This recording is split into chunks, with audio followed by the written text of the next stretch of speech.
Hoy conversamos con María Eugenia Di Paola. Maru es la coordinadora del Programa de Naciones Unidas para el Desarrollo en Argentina y docente de la Universidad de Buenos Aires. Nos hizo pensar, reflexionar con muchísima pasión sobre el impacto del derecho ambiental en nuestra vida y en nuestro rol como abogados. Bueno, hoy siempre decimos que tenemos un regalo, un lujo, pero realmente hoy lo vivo como un regalazo. Tenemos a Maru Di Paola y Maru va a ser la persona que pase por este podcast que me conoce desde más chiquita, Gaby. Nos conocimos a los 13 años. Sí. Y bueno, hoy vamos a conversar y vamos a ver cómo ha sido esa vida tan rica. Era tan promisoria a los 13 y hoy quiero que la compartamos con todos. Hola, Maru. Hola, Gaby. Hola, Pau. Mil gracias por invitarme. Para mí es el lujo hoy poder estar acá conversando con ustedes. Y sí, te conozco, Pauli, desde hace mucho. No resistimos el archivo. Y creo que esa esencia también, estoy muy contenta de que pasen los años y poder seguir compartiendo ideales, ¿no? Tantas cosas que fueron sucediendo y que van a suceder en torno a nuestras vidas y también al derecho, a valorar al derecho, ¿no? Totalmente. Sí. Maru, y vos sabés que nuestra pregunta de rigor, porque esto es derecho a la pasión, es saber cuáles son tus pasiones en la vida. Así que yo ya te conozco apasionada, pero quiero que nos cuentes. Bueno, sí. Yo pensando un poco, ¿no? ¿Cuál es mi gran pasión o pasiones? Creo que siempre y desde chica esta cuestión del cuidar al otro y de cuidar al planeta también, desde muy chica, y también a nivel familiar, ¿no? Porque en los distintos planos fui teniendo esta pasión, también absorbiéndola, con un marco familiar de mucha solidaridad, después esto de cuidar a los otros, pero con los otros, ¿no? Y por eso para mí cuando pienso, bueno, estas pasiones que tienen que ver con el cuidado al planeta, con el cuidado a las personas, siempre ha sido en un tono individual y colectivo, ¿no? Y eso es lo que también me ha llevado a la pasión por enseñar y por aprender, ¿no? Son como los dos planos que me conectaron desde chica con ese vivir con otros y también para poder lograr cosas positivas, ¿no? Siempre tratando de que ese ayudar o cuidar sea desde un lugar positivo y recibiendo también, ¿no? Porque no es solamente pensar en altruismo, sino también en lo que recibe uno de los demás y lo que recibe de la naturaleza constantemente. Y bueno, todo eso hizo que a nivel familiar y a nivel profesional me decidiera por el derecho ambiental, ¿no? Maru, una cosa que me quedo pensando, qué lindo es esto que dijiste, que eso, el cuidado, ¿no? Esa pasión por cuidar y que lo aprendiste desde tu casa. Y yo pienso ahora nosotros que todas somos madres, ¿no? ¿Cómo se enseña? ¿Cómo te lo enseñaron a vos? ¿Cómo se transmite eso a los hijos? Sí. Con el ejemplo, digamos, ¿qué cosas te marcaron como para hacer eso? Porque es muy lindo aprender a enseñarlo, eso. Sí. Bueno, a nivel familiar, a mí me marcó mucho una casa de niña muy solidaria, ¿no? Constantemente, y una casa también con mucha diversidad. No sé, mi papá era antiperonista, mi mamá peronista. Claro. Mi papá de Huracán, mi mamá de San Lorenzo. No sé, como esa cosa. Y siempre, y los dos personas como muy para adelante, de mucha fe también, y siempre esa diversidad divertida, ¿no? Uh-huh. Y siempre recibir a otros, ¿no? De hecho, hay una amiga en común, Carolina Lucini, que es trabajadora social, muy renombrada, que me decía cuando iba a casa de mis padres, no sé, y nos íbamos, yo le decía, ay sí, Mari, mi mamá vive, mi papá falleció. Mari, sí, le mandamos un saludo a Mari. Muy bien, sí. Y sabes cómo va a estar viendo el podcast. Ay, qué lindo. Yo le decía, Mari terminó el colegio en su momento, empezó a estudiar en la facultad y después se dedicó a la familia. Entonces, bueno, dejó, pero ella tendría que haber sido trabajadora social porque ella podría haber puesto un comedor comunitario. Maru, me decía Caro, tu casa es un comedor comunitario, ¿no? En esta noción así muy solidaria. Entonces, eso hizo que, bueno, después en la búsqueda de mi profesión, también en el formar pareja y familia, eso estuviera muy presente, ¿no? Y bueno, de alguna manera me marcó también en el momento en que yo elegí mi colegio secundario, que era un colegio al que era difícil entrar, que es el Nacional Buenos Aires, que compartimos también con Pauli, y me apoyaron mucho, y también allí de vivir un marco de mucha diversidad, que es un poco también lo que me ayudó a conectarme con todo el quehacer social. Es decir, allí, tanto en el centro de estudiantes como en el grupo San Ignacio, íbamos a dar apoyo escolar a casas tomadas, a barrios en situación vulnerable, y eso nos llenaba enormemente, y allí también esto del cuidado se conectaba con que yo veía que la mayoría de la gente en esa situación también tenía dificultades para acceder al agua. Yo iba de campamentos a la naturaleza con el grupo andino Santa Julia, disfrutaba de todo eso de joven. Decía, ¿cómo hago para integrar todo esto, no? Qué bueno. ¿Cómo hago para...? Y bueno, y de ahí vienen estas pasiones que después, bueno, fui tratando de volcar en lo que hago, ¿no? Integrando. Sí. Maru, y esto que decís, bueno, todas estas pasiones que tenés y que fuiste integrando en tu vida profesional, si tuvieras que detectar 3 momentos bisagra de tu recorrido o de tu vida hasta hoy, que sí, falta mucho, pero digamos en esta primera parte, ¿qué momentos bisagras podrías rescatar y para ponerle foco y contarnos? Sí, yo creo en mitad de mis estudios en la Universidad de Buenos Aires, cuando decidí dedicarme al derecho ambiental, yo venía de pensar en dedicarme a familia y niñez, temas divinos, pero notaba que desde mi lugar necesitaba trabajar en algo que me conmoviera, también en relación a familia y niñez, pero desde un lugar más amplio. Tuve una crisis vocacional grande por cosas que sucedieron. Bueno, estaba muy mal la mamá de mi novio en ese momento, que es ahora mi marido, y que era también abogada, una tipa brillante. Bueno, esas cosas que te movilizan, y bueno, ahí dije, tengo que dedicarme en el derecho a lo que me conmueva, si no, tengo que hacer otra cosa. Y en ese momento empecé a cursar todas las materias que se pudieran relacionar con el derecho ambiental. Mira qué bueno.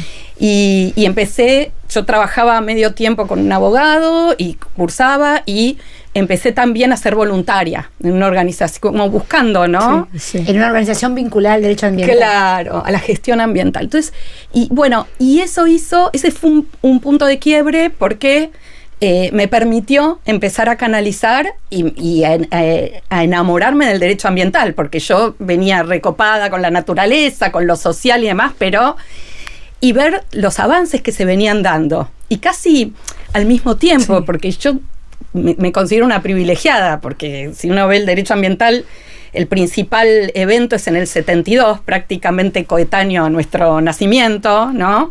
En la Conferencia de Estocolmo, y después vienen sucediendo un montón de cambios, y hasta cambios normativos, la reforma del 94 de la Constitución, que incorpora el derecho al ambiente. Bueno, fue ahí, ¿no? Prácticamente me recibí y ocurrió.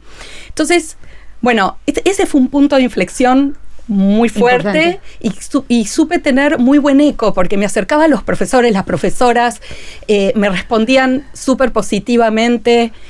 Después, otro punto de inflexión fue que enseguida empecé la especialización. En ese momento era de régimen jurídico de los recursos naturales, y lo conocí a Daniel Sapsay, mi profesor de aspectos constitucionales del derecho ambiental. Y a partir de ahí no solo por lo que es Daniel, y el que es un gran maestro, y cómo te hace gustar, y que ha sido un gran pionero, ¿no?, en la materia ambiental, sino porque también él me invitó a empezar a concurrir a unos foros que hacía la Fundación Ambiente y Recursos Naturales, que eran foros en la calle Monroe. Se reunían y nos reuníamos distintos abogados, abogadas y estudiantes de derecho interesados por el derecho ambiental a hablar de temas, ¿no? Y esos foros eran geniales, porque de una profundidad, un debate, bueno. Y después de eso, yo lo uno, Daniel es un gran amigo, ¿no? Después trabajé muchísimos años con él, pero esa puerta a la FARN también para mí fue increíble, porque después pude en la FARN desarrollar un montón de cosas y la llegué a dirigir también, años más tarde, ¿no? Y aprender mucho y trabajar en equipo, en una organización independiente, que eso es súper importante. Bueno, ese fue otro punto de inflexión, Daniel y la FARN. Y tengo dos más. Puede haber 4. Puede haber 4. Otro fue, desde que me recibí prácticamente, un poco antes también, el tema de enseñar. Para mí, ser profesora es algo que me llena el alma, ¿no? Y aparte, en todo el aprender y enseñar derecho ambiental, para mí es genial por el feedback también de los alumnos, cómo aprendo de otros. Entonces, el decidirme a enseñar también fue otro punto de inflexión. Y el último que quiero mencionar, que se vincula también a los anteriores, pero que fue muy importante, fue que en el año 2000 y 2001, ya con Diego, con mi marido, no teníamos hijos, estábamos ya juntos, nos habíamos casado y demás, y él estaba haciendo su residencia, él es médico. Y entonces nos organizamos y vivimos en Estados Unidos, y yo hice ahí una maestría de Derecho Ambiental y él hizo parte de su residencia.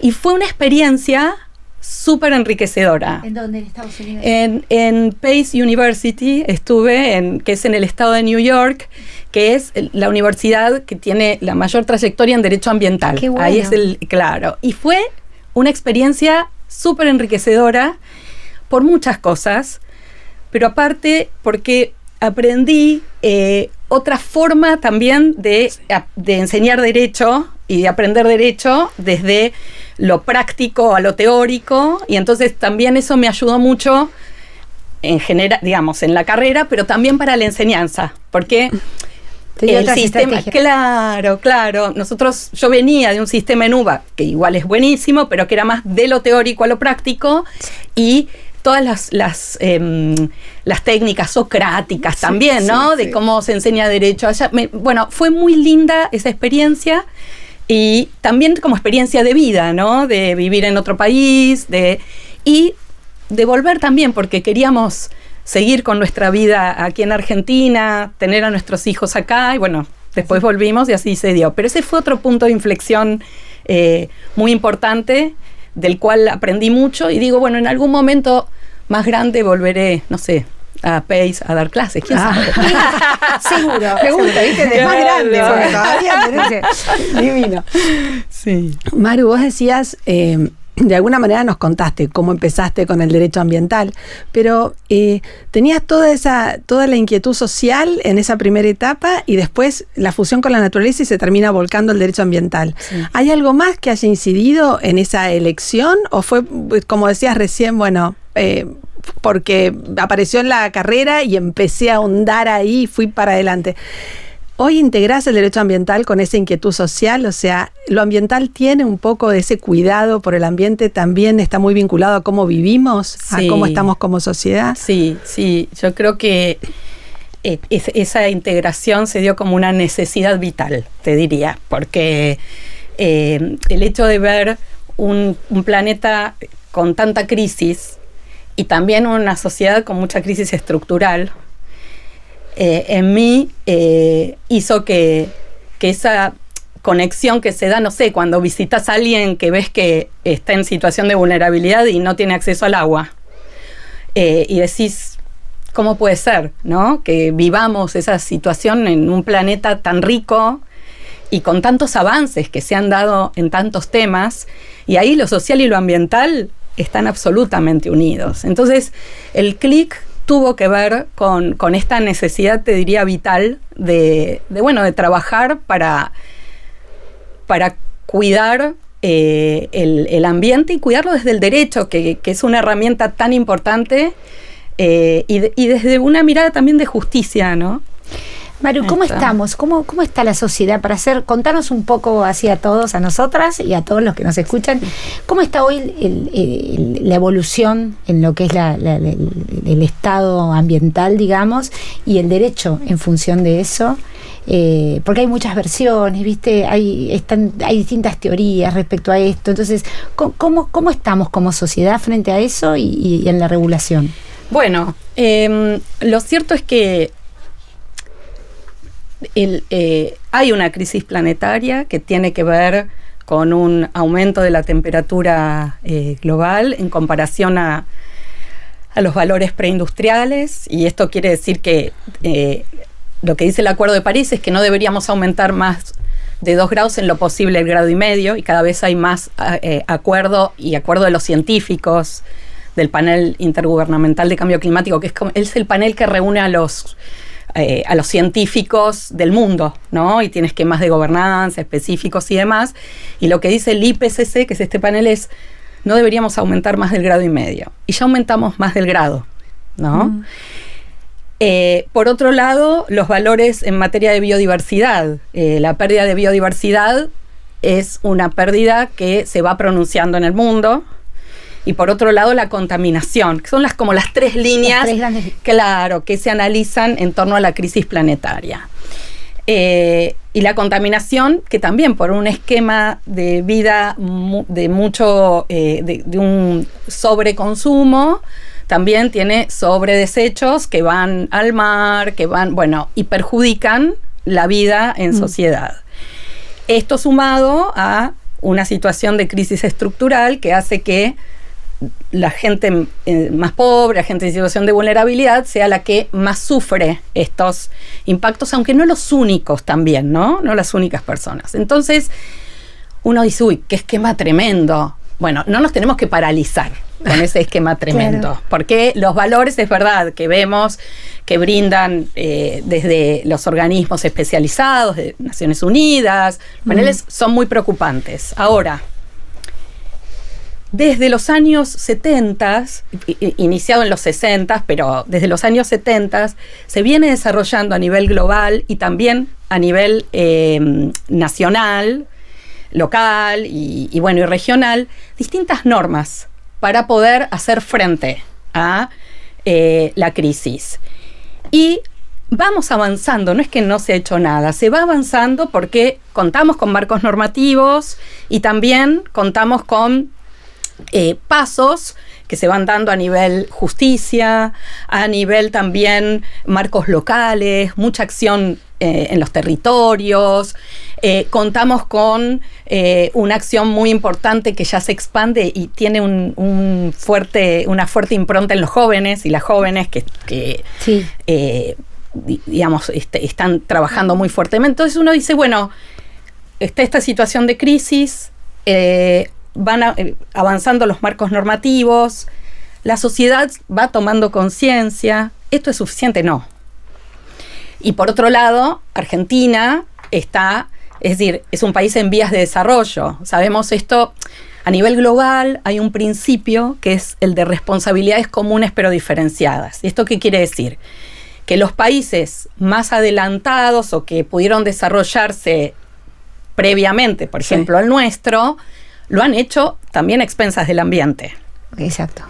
Y sus sociedades han crecido y deben atender con financiamiento y asistencia técnica a los países en vías de desarrollo, pues si no la situación es muy desigual. Entonces, hoy por hoy, en nuestro país, estamos con estos marcos críticos, pero a su vez, con marcos normativos positivos, somos parte de la mayoría de los tratados internacionales en materia de derecho ambiental. Y hay buenos ejemplos de distintos pasos que se van dando. Y yo quisiera hacer mención de un ejemplo a nivel global. Sí, te íbamos a pedir. Claro, para que tengamos en cuenta, porque es un ejemplo a nivel global y también a nivel de nuestro país, que es, ustedes saben que el agujero de la capa de ozono fue un tema muy crítico a nivel global, todavía lo sigue siendo, y que ya en los años 80 la comunidad global se puso de acuerdo con el Convenio de Viena, el Protocolo de Montreal, en empezar a reemplazar las sustancias que agotan la capa de ozono y trabajar en su sustitución. Estos, bueno, se fueron dando distintas enmiendas, pero ¿qué es lo importante de todo esto? Es que este esfuerzo global está dando buenos resultados. Y que tuvo también un buen nivel de cumplimiento por parte de nuestro país en este marco de las responsabilidades comunes pero diferenciadas. Lo que quiero decir con esto es que, ¿por qué si se pudo con el ozono, ¿no? Sí. ¿Por qué no vamos a poder con otras temáticas? Que cada una tiene su complejidad, sus esfuerzos, pero es bueno tomar en cuenta que hay buenos ejemplos y el ozono es uno de ellos, ¿no? Lo digo porque muchas veces parece titánico. ¿Qué voy a hacer yo para evitar la contaminación del Pacífico con los plásticos? Exacto, que todo es tan grande. Pero cuando se trabaja en buenos marcos, en soluciones también público-privadas, porque allí fue muy importante para encontrar el sustituto de los gases que agotan la capa de ozono, trabajar con el sector privado también, digamos, no es que... Entonces, y que ayude financiamiento. Exactamente, dirigir el financiamiento en ese sentido. Entonces, cuando tenemos este ejemplo, que es un muy buen ejemplo y que nos tiene que dar la esperanza para poder seguir avanzando en los otros temas, ¿no? Maru, el otro día leía una cosa que la tecnología, ¿no? Todo ahora, la inteligencia artificial que está explotando y creciendo así, que tiene por un lado un rol de colaborador importantísimo, pero por otro lado es un generador de energía. ¿Eso cómo se ve, digamos? ¿Ayuda o...? Y yo creo que ahí hay un gran desafío de mirada integral, claro, ¿no? Yo creo que es lo que nos pasa en general con los temas a los seres humanos, ¿no? Sí. Que a veces queremos como separarlos. Y tiene que haber una mirada integral de la inteligencia artificial y de las nuevas tecnologías para usarlas para el bien y para usarlas sosteniblemente. Exacto. Entonces, hay toda una corriente, hay mucho trabajo que se está haciendo para unir la sostenibilidad con los avances tecnológicos y buscar en este sentido, y los especialistas te dicen, las modalidades que resulten más amigables con el ambiente, trabajar también en la conciencia de que nada es gratis. Cuando usamos lo que usemos, hay un impacto, ¿no? Hay un impacto en el ambiente, hay un impacto en el planeta. Entonces, esto trabajarlo también para ser conscientes, compensar, en su caso, tratar de reducir los impactos, ¿no? De mitigarlos, pero cuando eso no es posible, compensar. Y creo que con esa conciencia y con esa mirada integral, como nos pasa con la racionalidad, ¿no? Y la inteligencia artificial, bueno, esto tiene que ver con una pata de la racionalidad en materia de desarrollo sostenible. Sí, hay un gran desafío ahí. Yo te escucho y me da la impresión de que hace unos años veíamos el derecho ambiental como una rama más. Bueno, nosotros, yo es administrativo, vos elegiste ambiental, el otro penal. Y hoy me da la impresión de que hablaste del impacto, ¿no? Entonces yo digo, todo lo que genera ese impacto es como que tendría que estar, no importa de que seamos abogados, o sea, yo tendría que ser un abogado que hice derecho de empresa o que hice corporativo y saber de esto, porque es como que atraviesa las decisiones, no importa en qué, o sea, no sé, nos dedicamos nosotros a tecnología.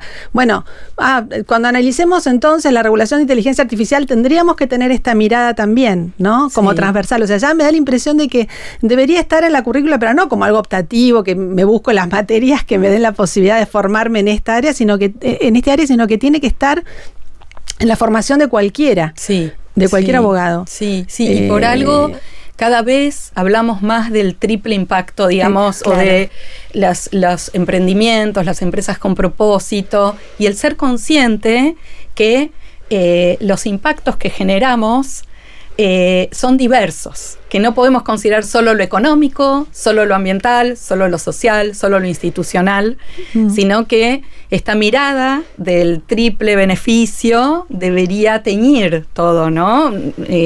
Connie Connolly, que viene trabajando tanto, que es una querida colega. Sí, que estuvo en el podcast. Sí, qué bien. Y bueno, con ella trabajamos mucho esto y tenemos un seminario también en Derecho UBA, de empresas con propósito, ¿no? Trabajando estas líneas, pero totalmente de acuerdo. Es decir, es algo que yo creo que en eso las nuevas generaciones iba a decir eso. Cada vez lo intergeneracional pesa. Sí.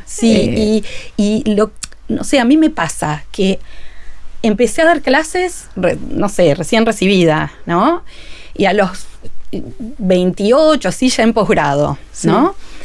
Y me pasaba que hay ciertos principios que no me resultaba fácil enseñárselo a colegas, ¿no? Abogados, no sé, por ejemplo, el principio precautorio que nos llama a actuar aun cuando no haya certeza absoluta de que una acción va a generar un daño, pero puede ocurrir. Previene. Claro, y previene, y aparte considera que si yo no tengo certeza absoluta, pero hay posibilidad de que un daño ambiental, digamos, se produzca, tengo que tomar cartas en el asunto, ¿no? Realmente.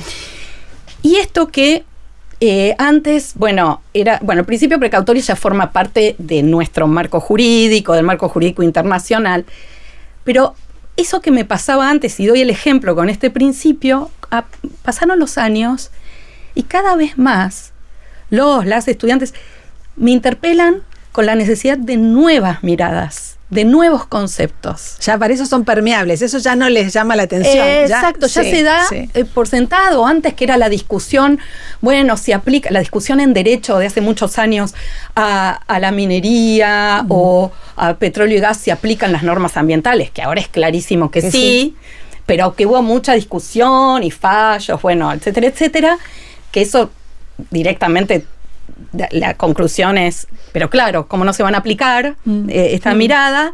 Es, ¿cómo trabajamos en nuevos conceptos que hagan frente a los nuevos desafíos? Como vos bien señalabas, con inteligencia artificial, con otras temáticas, y cómo esto hace que yo aprenda tanto también de mis alumnos y alumnas, y trabaje mucho también con otros colegas y otras colegas en esta generación de nuevos marcos. Y pasa también en el derecho internacional. Ustedes saben que se está trabajando en un tratado de plásticos, se está trabajando en distintas cuestiones y desafíos que tienen que ver con cómo abordamos esto de la economía circular, ¿no? Y las nuevas economías. Todos estos son nuevos desafíos que nos llaman a trabajar, y a trabajar mucho desde el derecho y con base en el derecho. Porque el derecho ambiental trae la necesidad de novedades, pero también con un anclaje en el marco jurídico para dar seguridad, para dar verdaderamente esto que vos muy bien señalabas, Pauli, de teñir las distintas actividades para hacerlas más sostenibles y que todos podamos vivir en un mundo mejor, ¿no? O sea, perdón, una cosa que decías que tal cual me hace pensar, y que nosotros nos dedicamos con Pau a más los temas de tecnología e inteligencia artificial. Y hay un desafío, que es que el derecho a veces llega tarde. O sea, porque la tecnología, en el caso de la tecnología, va tan rápido, los problemas y los daños se producen, porque con la inteligencia artificial no sabemos hacia dónde va, ya estamos dando datos, hasta dónde, los temas de privacidad, va todo muy rápido. Y el derecho, entonces los tiempos del derecho no alcanzamos por ahí a cubrir ese daño. Pasa en el derecho ambiental, digamos, se da un poco lo mismo, o hay un ritmo que da más tiempo para el análisis. Es muy buena la pregunta y muy profunda, porque yo creo que prácticamente desde el inicio del derecho ambiental, ustedes saben, el derecho a nivel global, a nivel local, no sale de un repollo, sale porque lo pide la sociedad. Exacto. Porque, y es verdad que el derecho ambiental en sus inicios, ya desde sus inicios plantea, no podemos llegar tarde, hay un tema de timing, ¿no? Que el reloj nos va marcando. Y entonces lo que vamos a ver es que pasa el tiempo y cada vez más Y en esto, por eso es muy rico el marco jurídico, los tratados y la Ley General del Ambiente, las leyes de presupuestos mínimos que se llaman, que son aplicables en todo el país, que vinieron con la Ley General del Ambiente y después, que traen el Acuerdo de Escazú, que es un acuerdo regional de acceso a la información, participación ciudadana, acceso a la justicia, traen principios y herramientas que tienen que ver con cómo planifico, cómo involucro a la comunidad en esa planificación y cómo pienso desde el vamos preventivamente y en la no regresión. Es decir, voy dando pasos para implementar el derecho ambiental, pero también tengo que pensar en que como sociedad voy buscando la mejor manera de un desarrollo sostenible, porque queremos desarrollo económico, social, ambiental, pero con la no regresión. Es decir, vamos logrando pasos, no podemos volver atrás.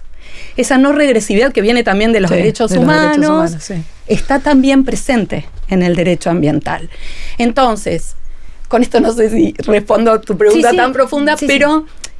Y después las herramientas de planificación, que es el ordenamiento del territorio, la evaluación de impacto ambiental, que tienen que involucrar a la comunidad, a las personas, desde los inicios de la decisión. Se habla de participación temprana. Claro, en la decisión directamente. Exactamente, porque eso es fundamental para que después las decisiones que se tomen puedan ser...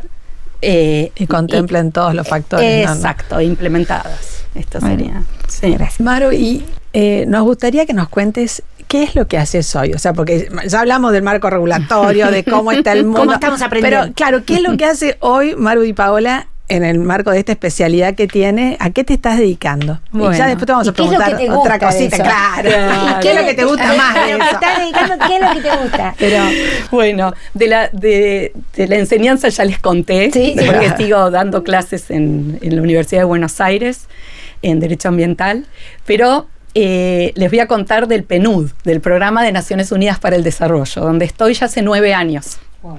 Allí durante 7 años dirigí el área de ambiente, coordiné el área de ambiente y desarrollo sostenible, y en los últimos más de 2 años coordino todo programa que involucra ambiente y desarrollo sostenible, desarrollo inclusivo, gobernabilidad democrática y género. Y bueno, y lo que hacemos en PNUD, a mí les cuento un poco lo que hago y lo que me encanta, un poco de la mano, ¿no? Porque el PNUD está casi 40 años en Argentina y trabajamos en programas que tienen impacto en mediano, pero a mí me encanta el largo plazo también, ¿no? Y ver cómo trabajamos con el Estado Nacional, con los estados provinciales, con los sectores, pero en programas, no sé, de acceso a alimentación, acceso a la salud, de protección de la biodiversidad, porque la biodiversidad y muchas veces es medio de subsistencia de comunidades, en un estado más accesible, ¿no?, para la ciudadanía. Esos son programas muy lindos que ejemplifican, son muchos, ¿no?, los programas que llevamos. Y a mí, ¿qué es lo que más me gusta de lo que hago y que también es un ADN de PNUD? Es la temática del diálogo, ¿no? Porque a mí me gusta, primero Naciones Unidas tiene un rol fundamental en el mundo, y entonces para mí ser parte es algo muy lindo. Pero aparte, el PNUD, que trabaja mucho en diálogos, a mí me tocó hace muchos años participar en el diálogo argentino, que fue una iniciativa en una situación crítica del país, del Estado Nacional, con la Iglesia Católica y el PNUD. Y me tocó en esos momentos, yo había vuelto a estudiar afuera y estaba en la FARN, y nos convocaron para coordinar la mesa de ambiente y desarrollo sostenible. Y fue una experiencia súper rica, con presencia de distintas miradas, distintos sectores. Yo era ahí relatora, ¿no? Y tomaba nota, y fue algo imborrable. Entonces, cuando el PNUD llama al puesto de ambiente, que me presenté, bueno, y concursé y demás, para mí era esa el principal móvil, ¿no? Aparte de lo que implica como institución y demás. Y eso también se traduce en lo que hago constantemente, porque prácticamente todos los proyectos que llevamos tienen esta impronta del diálogo. Y también, no sé, y temas urticantes, ¿no? Porque es sentarse a dialogar sobre temas que son complejos, pero que siempre uno puede encontrar bases comunes. Y les cuento un ejemplo cortito, para no hacerlo muy largo, de... Tómate todo el tiempo. Bueno. Estamos acá, chochas, escuchando. Bueno, gracias. De esta temática del diálogo. Nosotros venimos trabajando en un programa que se llama Gobernanza Ambiental, temas de diálogos y comunidades y extractivas. Y desde hace 5 años venimos trabajando el tema litio. El año pasado convocamos a un diálogo en Salta con las 3 provincias que tienen litio en el país, Salta, Jujuy y Catamarca, y también con las oficinas de PNUD de Chile y Bolivia, que venimos trabajando, que son los otros países que también tienen litio. Fue un diálogo impresionante porque fue con autoridades, con representantes del sector privado, academia, sociedad civil, y también hicimos capacitaciones para las comunidades, porque es claro que las comunidades son guardianas de los recursos naturales. Sí. Y también es muy importante que participen en las decisiones y que después los beneficios las alcancen. Entonces, bueno, esta experiencia retrata un poco el tipo de tarea que hacemos en PNUD y este rasgo distintivo de los diálogos que también tienen el trabajo en equipo. A mí me gusta mucho trabajar en equipo, me gusta mucho porque me parece que eso nos enriquece mucho a todos, y hay un gran equipo también en PNUD con el que trabajo constantemente, y siempre con los sectores, siempre con los representantes del gobierno, con también los beneficiarios, todo eso articulando, enriquece, ¿no? Siendo puente entre todos esos partícipes. Sí. Bueno, ¿qué es lo que aprendió en su casa cuando era chiquita? Lo que contaste que el comedor comunitario. Qué divino. No, me quedé pensando en esto del diálogo como forma de trabajo. O sea, es una tremenda herramienta. Nosotros hablamos mucho de las conversaciones en el trabajo y con los equipos, pero sí, cómo hay que generar esos espacios, ¿no? Porque a veces no es solamente redactar un proyecto de resolución divino o un proyecto de ley espectacular, sino cómo uno hace que eso entre en quienes tienen después que aplicarlo, vivirlo, totalmente. Interpretarlo.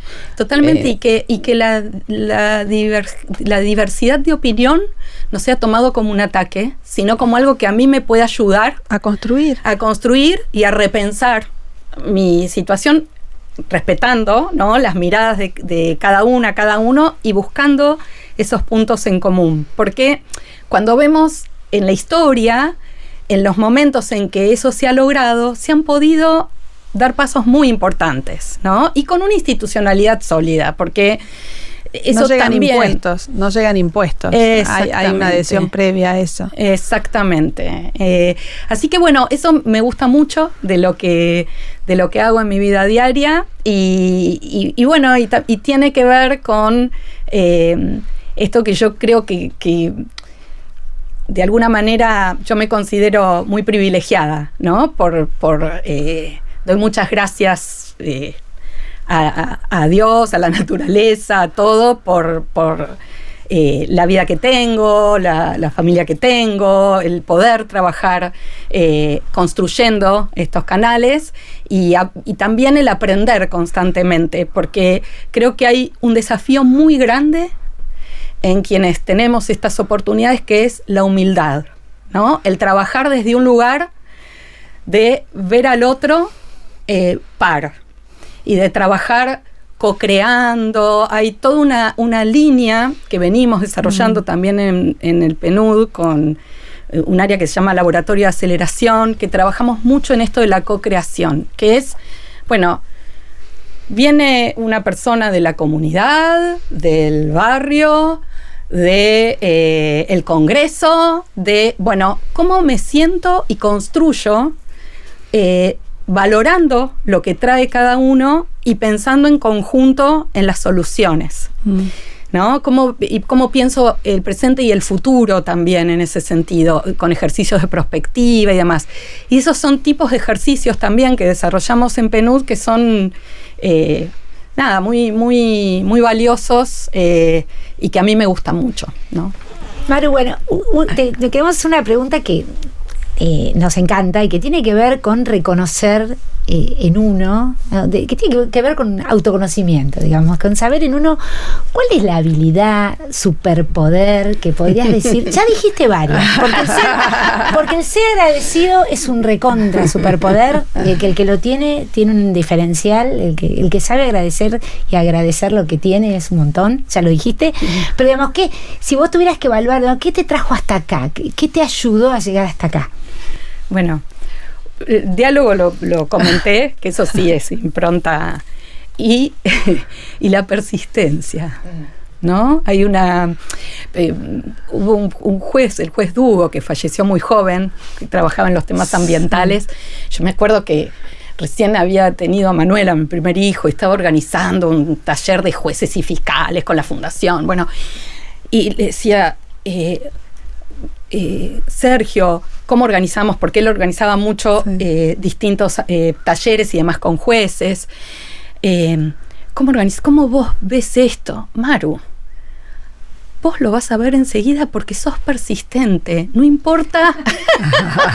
Esa es tu clave. Porque yo, bueno, muy, muy insistente, ¿no?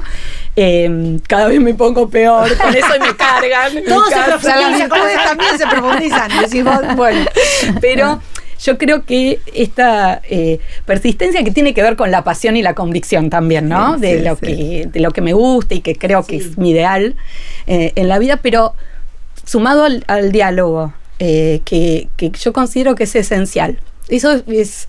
Y después tengo un montón de defectos, ¿no? Te estoy contando las partes. La idea es que cuentes lo lindo. No.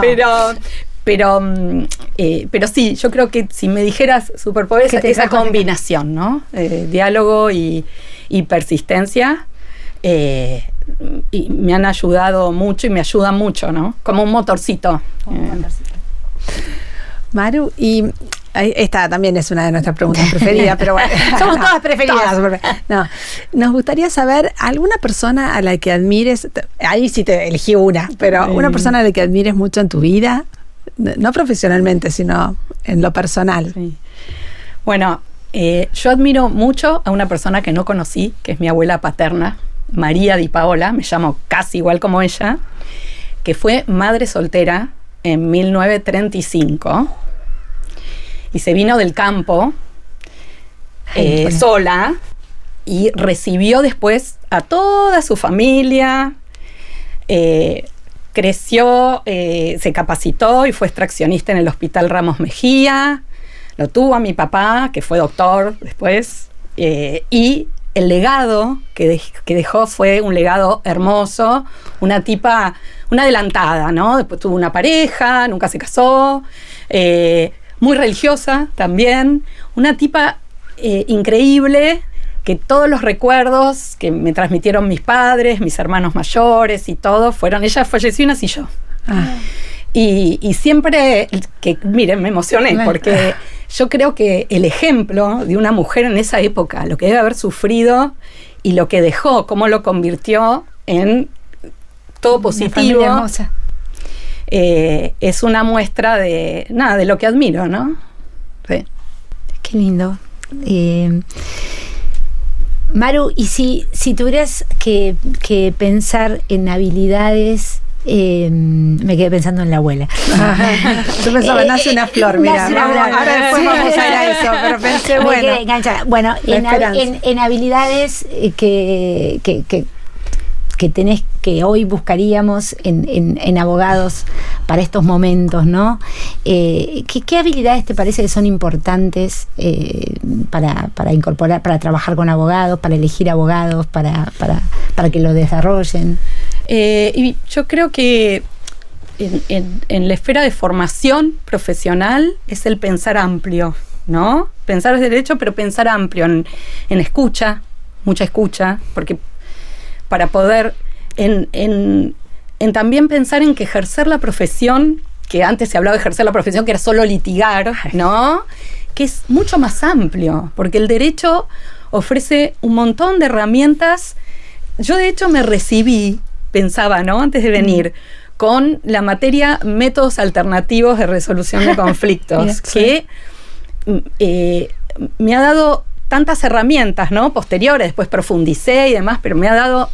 Y yo creo que es muy importante salir de la zona de confort. Tenemos que saber muy bien lo que tenemos que saber. Tenemos que saber los marcos jurídicos, los precedentes judiciales, las experiencias, la doctrina, pero tenemos que buscar más.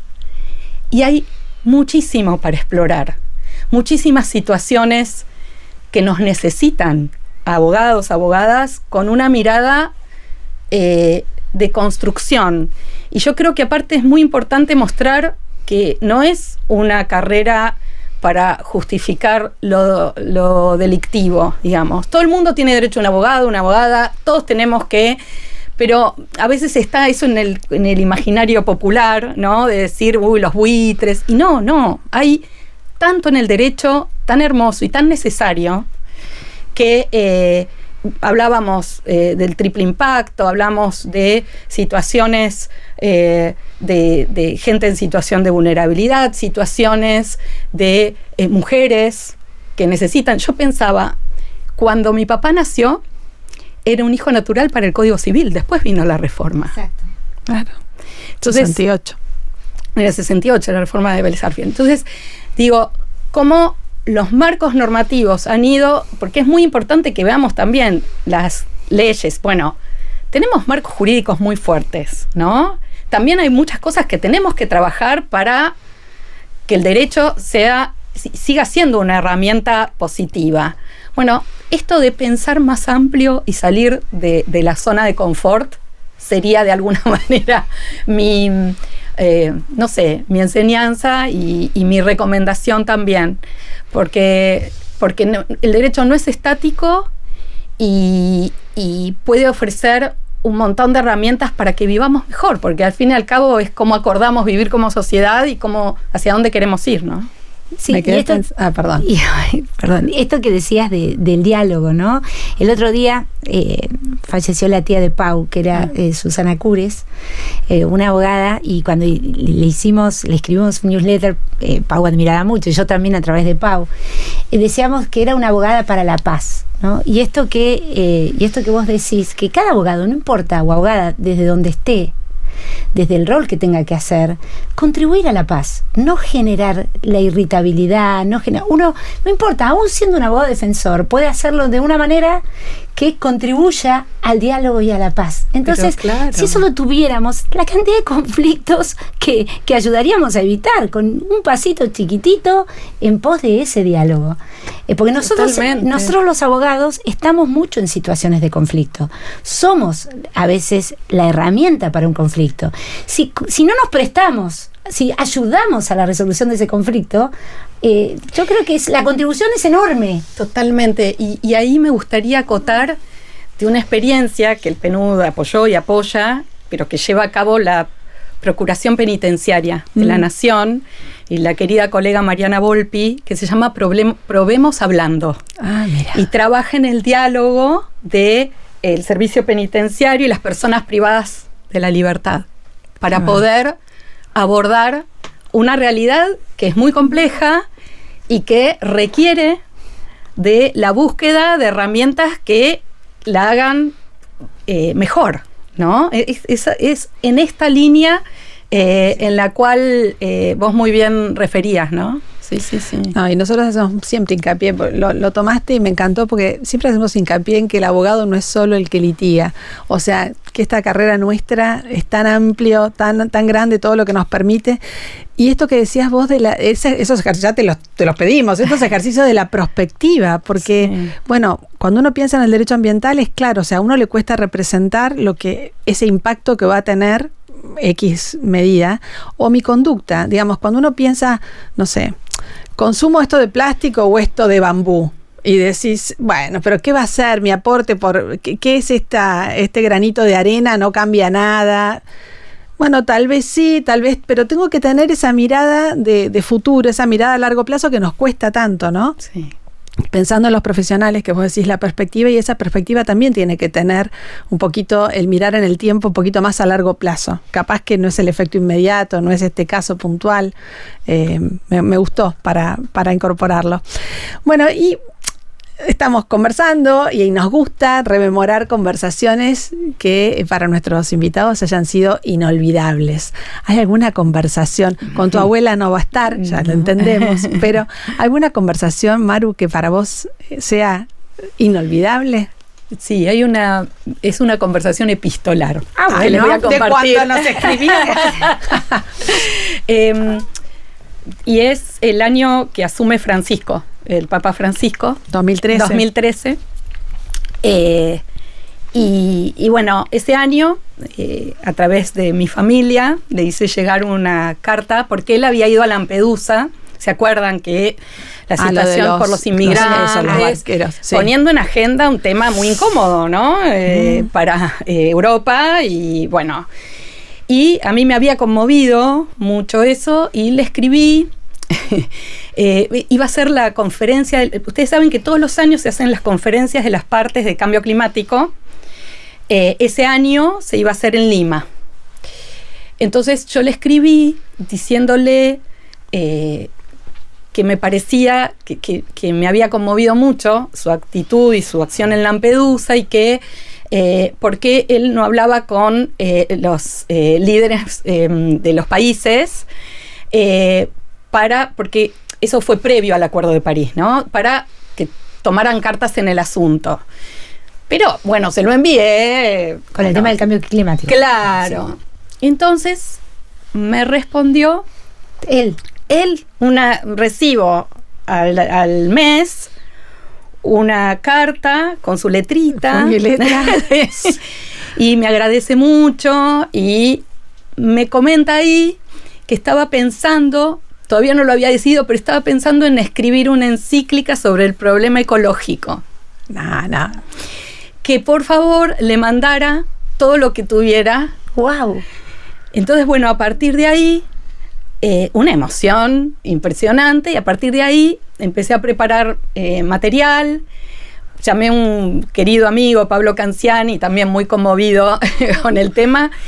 Preparamos material también digamos, que considerábamos valioso, de nuestros diferentes ámbitos académicos, yo de la FARC, del ITBA, que en ese momento también estaba en sustentabilidad en el ITBA, también con la Universidad de Buenos Aires, Pablo con todo, con ISET. Bueno, armamos varios envíos.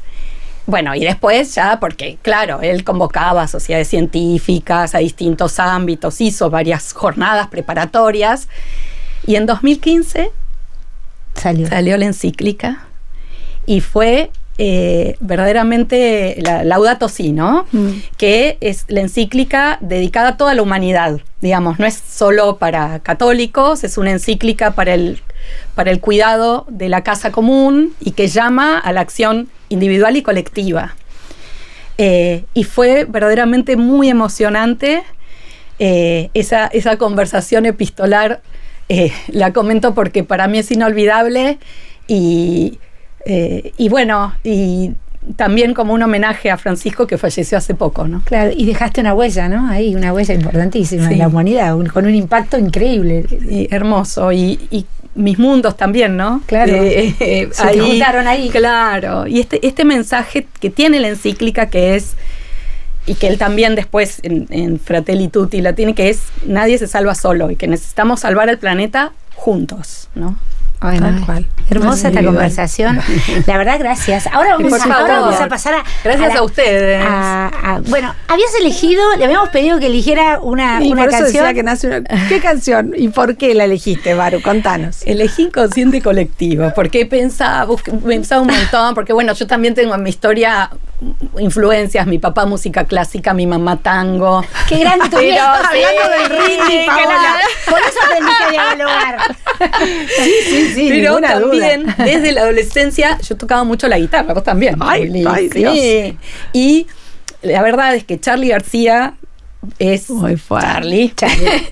E Inconsciente Colectivo también, después hasta mis hijos la cantaban en su jardín y la verdad es que es para mí sintetiza esa fuerza, ¿no? que tenemos y que se vincula mucho también con nuestra adolescencia, que es una adolescencia ya en libertad, porque fue después de la dictadura. Y sí, esta es del 82.